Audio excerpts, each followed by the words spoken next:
Buen día, nosotros somos alumnas de la Universidad Autónoma de Sinaloa, de la Facultad de Medicina en Médico General. Venimos a impartirles el tema 3.1, que es de las bases moleculares de las enfermedades monogénicas, hemofilia y distrofia muscular de Duchenne.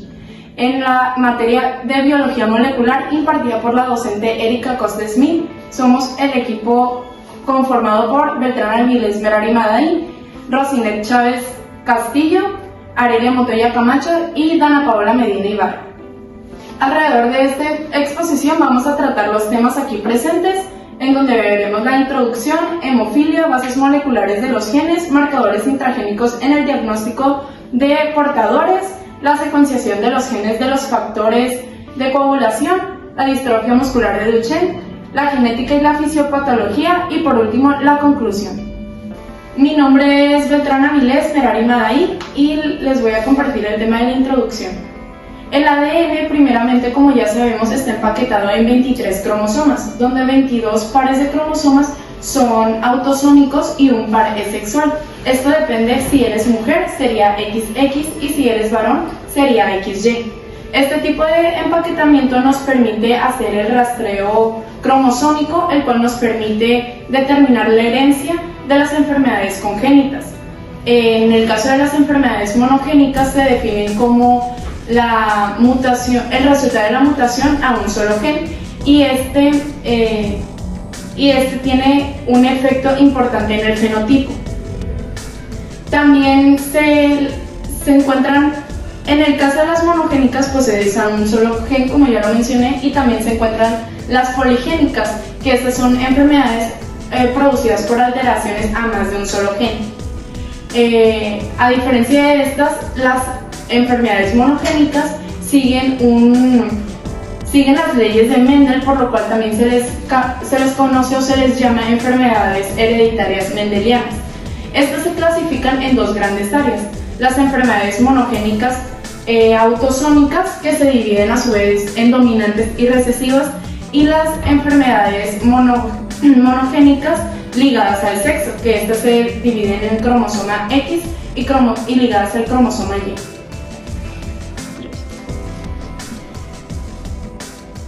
En las enfermedades autosómicas dominantes se necesita que solo un alelo mutado del gen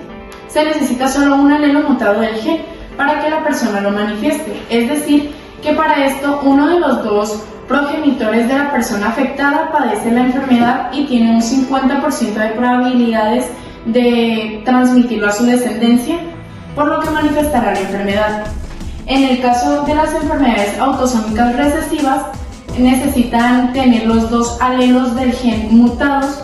En este caso, los padres no padecen la enfermedad, sin embargo, tienen una copia del gen mutado, por lo cual pueden transmitirla a su descendencia. La probabilidad de tener un hijo que padece una enfermedad autosómica recesiva por teniendo dos copias del gen mutado, teniendo una copia de dos personas de un gen mutado, es del 25%. También se encuentran las enfermedades ligadas al cromosoma X, las cuales se pueden dividir en recesivas y dominantes. Las recesivas se caracterizan por tener una incidencia mayor en los varones, y la dominante, pues un varón con una pareja sana no va a tener hijos afectados ni hijas sanas. Es decir, que los hijos de ambos sexos de las personas portadoras van a tener un 50% de probabilidades de padecerlo. En estas enfermedades, que son las ligadas al cromosoma X, se encuentran la hemofilia y la distrofia muscular de Duchenne, de las cuales vamos a hablar más adelante. Bueno, lo que acabo de explicar ahorita está aquí en estas tablas, y aquí, como viene en un hombre normal emparejado con una mujer portadora, pues va a haber un 50% de hijas normales portadoras y un 50% de que haya hijos normales portadores. En un hombre afectado emparejado con una mujer portadora, de igual manera, las hijas van a ser portadoras y afectadas en un 50%, y los hijos normales y afectados en un 50%. En el hombre afectado con una mujer normal va a haber, pues todas las hijas van a ser portadoras y de los hijos ninguno va a estar afectado. La hemofilia es una coagulopatía crónica, congénita y, como ya antes mencionada, hereditaria ligada al cromosoma X. Esto quiere decir que los varones serán los que la padecen y las mujeres van a ser las portadoras. Se caracteriza por presentar hemorragias tanto internas como externas, esto debido a la deficiencia funcional cuantitativa de los factores de la coagulación. Según los factores de coagulación que hay en la sangre, se pueden diferenciar tres niveles de gravedad. El primero sería el grave, el segundo el moderado y el tercero el leve. En el grave se diagnostica generalmente durante el primer año de vida. En el moderado rara vez se presenta el sangrado espontáneo y generalmente es diagnosticada entre 5 o 6 años de edad. Y en el leve no se presentan sangrados espontáneos, pero sí hemorragias anormales después de cirugías o como pueden ser también las extracciones dentales.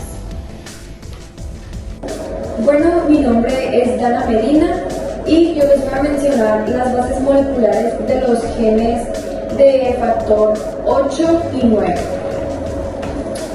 Pues los fosfolípidos plaquetarios y los iones de calcio forman el complejo de NASA, que es lo que va a activar al factor 10 y va a dar lugar a una serie de procesos enzimáticos que van a concluir con la formación de coágulos firmes.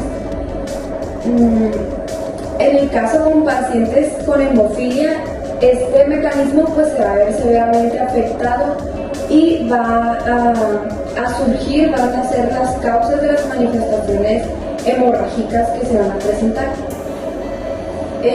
Esta afección se va a clasificar según la deficiencia de la actividad del factor de coagulación y van a existir dos tipos de hemofilias: hemofilia A, que se caracteriza por la deficiencia del factor 8 de la coagulación, y la hemofilia B, que se va a ver afectado el factor 9 de la coagulación. Tanto el factor 8 como el factor 9 se van a encontrar en el cromosoma X. La mayoría de los pacientes, tanto con hemofilia A como hemofilia B, tienen mutaciones con sentido equivocado o sin sentido. Pueden presentarse en cualquier parte del gen, de los factores, por lo tanto no van a crear las proteínas de acuerdo a estos factores. La gravedad de la enfermedad dependerá de la localización y de la función del aminoácido afectado. Las mutaciones sin sentido van a aparecer en ambas hemofilias, tanto A como B, y van a asociarse se van a considerar como hemofilias graves, y entre más grave se considere una hemofilia, más hemorragia. Bueno, continuando con las bases moleculares, en la hemofilia A, en el gen del factor 8, se considera uno de los más grandes, cuyo gen tiene 186 kilobases de longitud, y pues también es uno de los más largos que se conocen. Contiene 25 intrones y 26 exones que se transcriben como un RNA mensajero de 9 kilobases, cuyo producto proteico es de 2.351 aminoácidos. Este está localizado en la región distal del brazo largo del cromosoma X, en la banda XQ28. En la hemofilia B, el gen factor 9 es más pequeño y solo consta de 34 kilobases de longitud y de 8 exones y 7 intrones. Se encuentra situado en la región telorébica del brazo largo del cromosoma X, en la banda XQ27. En esta misma región, en posición distal, se debe encontrar el locus correspondiente del gen de factor 8.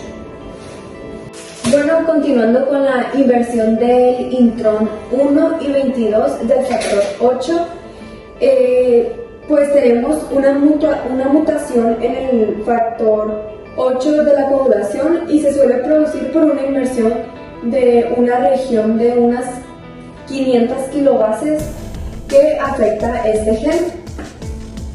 Esta inversión de los exones 1 y 22 ocurre debido a que el intrón 22 produce unos elementos repetidos al lado del exón 1 y del exón 2, como vemos aquí las flechitas azules, y como tienen alta homología, a veces puede haber un sobrecruzamiento, como vemos aquí al lado, un sobrecruzamiento de estos elementos, de manera que un sobrecruzamiento va a dar toda una inversión y va a desorganizar el marco de lectura. Aquí, como podemos ver, se invirtieron y va a dar un desorganizado marco de lectura de los genes y va a producir la ausencia del factor 8, por ende la ausencia de proteínas de estos factores, y que es lo que va a llevar a los pacientes a padecer hemofilia. Bueno, y por último, las técnicas para el análisis molecular de los genes del factor 8 y 9.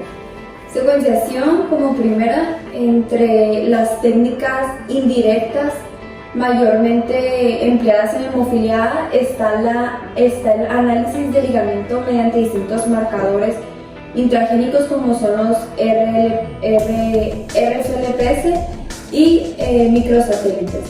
También técnica PCR, reacción en cadena de polimerasas, para la detección de mutaciones más frecuentes, como las inversiones de los intrones 1 y 22, como anteriormente explicados, del gen factor 8 en pacientes con hemofilia A severa. Mi nombre es Rosina Chávez Castillo y les voy a presentar lo que es la secuenciación de los genes 8 y 9. Primero voy a empezar dándoles una pequeña introducción de lo que es la secuenciación. La secuenciación es la estrategia de elección para la caracterización de las mutaciones. Esto nos permite localizarlas de una forma directa y su rearreglo genético involucrado. Esta tiene un 99% de efectividad y es herramienta básica para el conocimiento de la etiología molecular de la enfermedad. Secuenciación del gen 9. En el caso de la secuenciación del gen 9, es un método de diagnóstico accesible por el tamaño de sus regiones promotoras y codificadoras. El 96% de este es causante por hemofilia B, sobre todo en casos esporádicos. Muestra una gran heterogeneidad y, siendo una de las más comunes, la puntual. Continuaré con la secuencia del gen 8. Su patrón mutacional es diferente, porque aunque también tiene mutaciones del gen puntual, este se ha identificado como hotspot, ya que este se encuentra en el intrón 22 y normalmente se encuentra en el exón 14. Su desventaja es su tamaño, es de un tamaño considerablemente grande y necesita al menos 50 reacciones de PCR y secuenciación para cubrir su rastreo. Mi nombre es Aurelia Montoya Camacho y les voy a presentar la genética y la fisiopatología de la enfermedad distrofia muscular de Duchenne.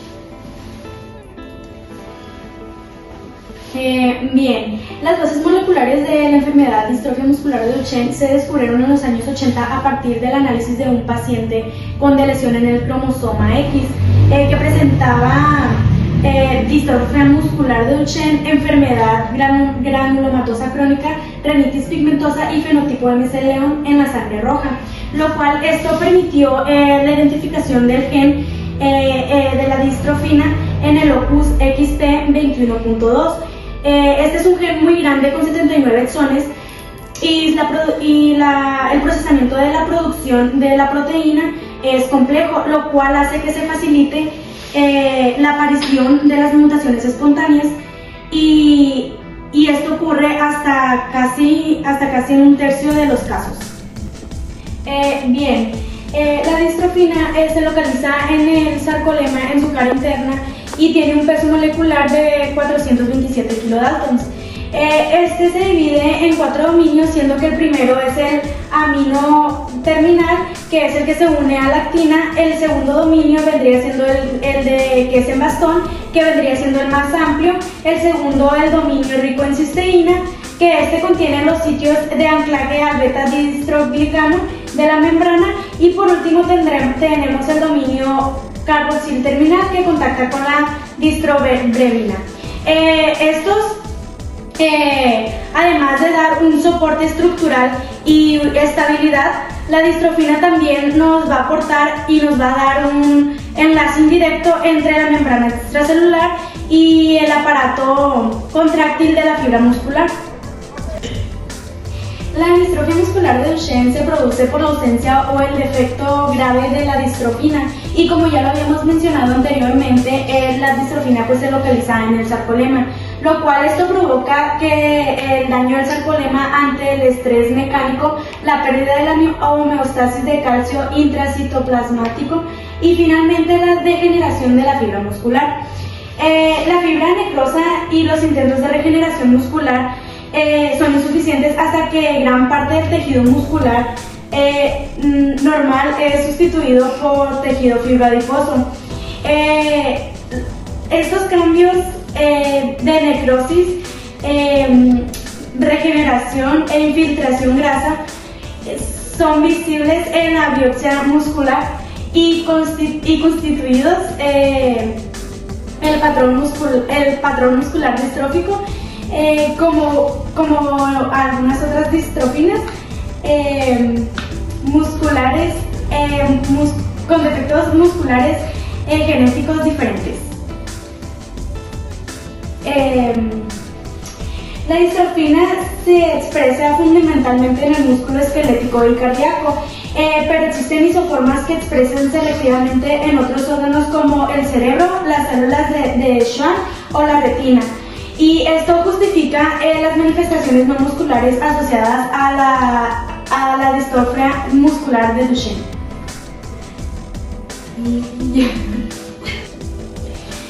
Aproximadamente el 65% de los pacientes tienen uno o más exones en el gen de la distrofia muscular, el 10% una duplicación y el resto mutaciones puntuales.